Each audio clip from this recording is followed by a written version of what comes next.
Maglagay ng 2 kutsarang kape at 2 kutsarang asukal sa bote. Pagkatapos nito ay lagyan ng maligamgam na tubig at sayawan ng bote. Pa-order nga po ng giniling.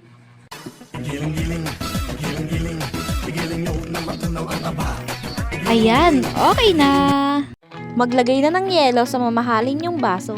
Kasi kapag nabasag yan, lagot ka talaga sa nanay mo. Ilagay na natin ang gatas. Kasunod dito ay ilagay mo na ang pinaghirapan mo, sinayawan mong bote. Wait, there's more. Yes, there's more. Ang ganda, Beo. Tingnan mo naman. Ilagay mo na ang mamahalin yung straw. Here's my own version of Dalgona coffee. Taste test! Ito na siya. Opak. Ang ganda, Be. Nakikita mo ba yan? Ayun, nilapit niya pa talaga. Ay, talaga ka naman. Babaita ka. Oh, ano? Ang sarap, Be.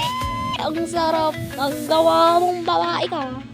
Next naman po ay ang hot coffee. Ang ginagawa ko po ngayon, naglalagay ako ng 2 kutsarang kape sa tasa. And then, nilagyan ko rin po ito ng 2 kutsarang asukal at mainit na tubig. And minimix ko lang po ito ng mabuti. At dito, tapos na po ang aking black coffee. So, ang lasa niya po ay mapait. Sa 2 recipe na po yun, ang aking ginamit na instant coffee ay Nescafe Classic. Thank you!